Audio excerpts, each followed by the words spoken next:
The most obsolete idea is go to school, get a job, work hard, save money, get out of debt, and invest for the long term in the stock market. See, why would you save money when they're printing trillions of dollars? The gap between the 1% and 99% is massive. You see, it's not just money. You have to step back and look at the bigger picture. So what do you do? In every one of us is a poor person. There's still a poor person inside me. There's also a middle class person, and the middle class persons want security. They want that steady paycheck. And there's a rich person. And they're all inside of us, except that it's not taught. You're taught to go to school, get a job, and get a paycheck. You're not taught to how to get rich. If you read Rich Dad, Poor Dad, my rich dad refused to pay me. He said the paycheck was one of the most damaging things you could take in your life. He says the moment you take a paycheck, you're an employee, and that's the mindset. So my rich dad never paid me. He drew up my poor dad, government employee, nuts. You gotta pay people, you gotta pay people. And Rich Dad was not saying that the paycheck was bad. He says you didn't want to be a slave to money.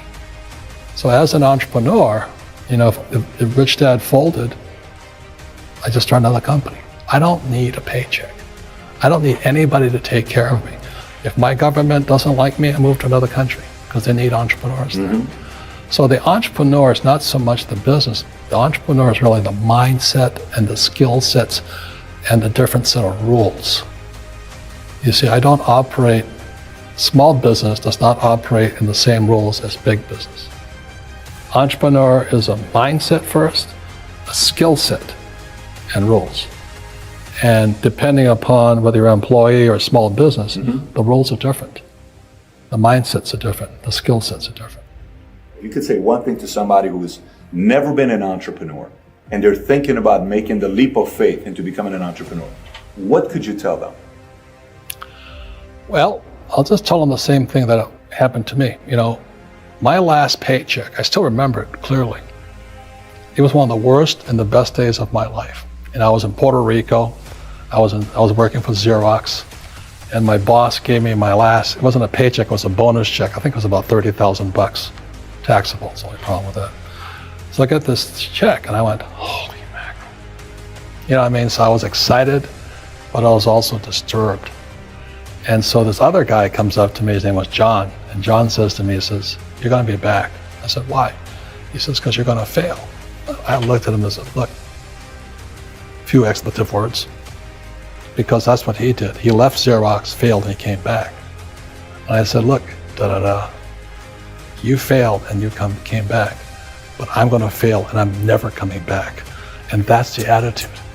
Do you know what I mean? If you say, well, if I fail, I'll go back to mommy and daddy, then that's what you'll do. So if you fail, that's when I became an entrepreneur, because I had no money. I had no money for years. I didn't have a paycheck. But that's what my rich dad encouraged me to do. He says, when you don't have this paycheck, you get hungrier, smarter, and it's a test of your character. Will you become a crook? Will you become dishonest? Will you cheat and steal? Or will you become a better human being? So really, that's the benefit of becoming an entrepreneur, is you really find out who you are when you don't have anything. So you always have to look at the big picture. Too many people look at, well, what's going to happen to me?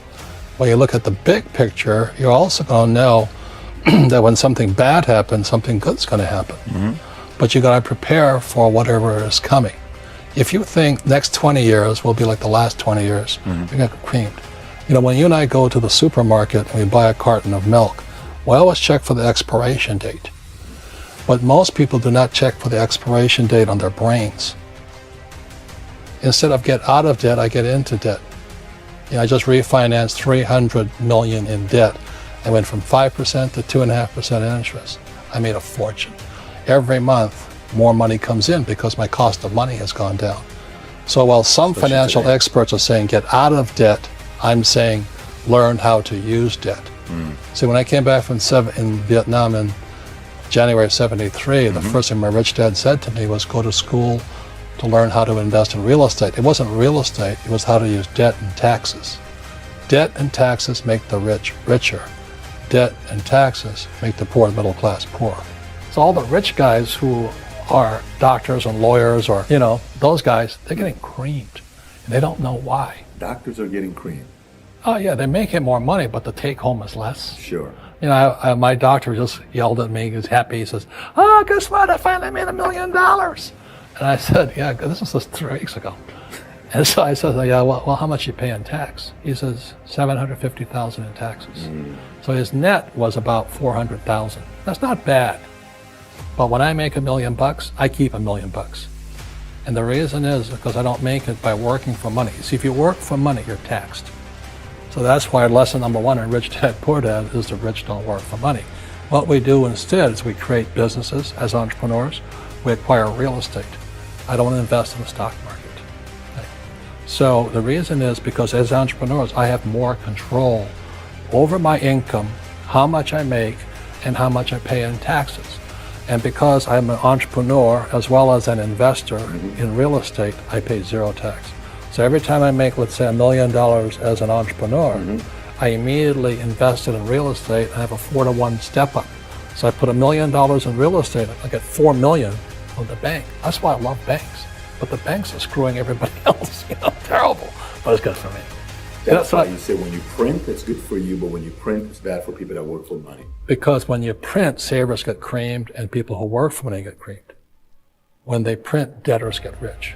You see, debt and taxes make the rich richer, and debt and taxes make the poor middle class poorer. When we have obsolete ideas, we get obsolete results.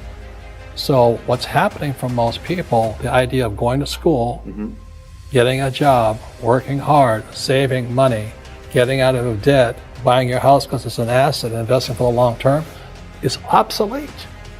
The world has changed. The world changed in 1971 when President Nixon took us off the gold standard and money became debt. What if we get rid of school? Then what would happen? Would it be better if we had no educational system at all? No, I'm saying education is more important before. It's just obsolete.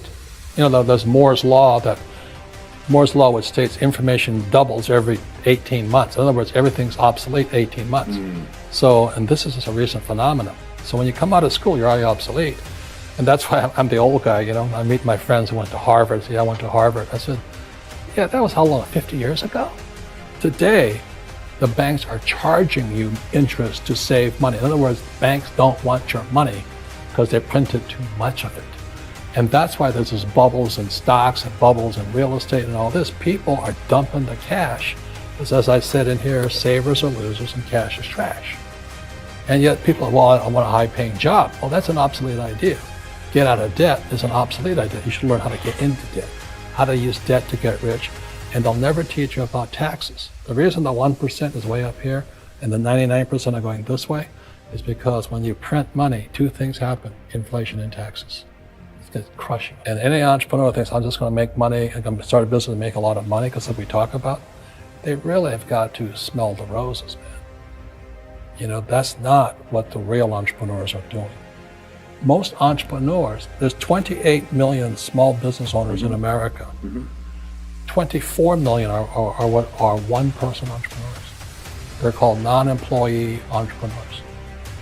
So and that's what happens is when people don't really understand what an entrepreneur does.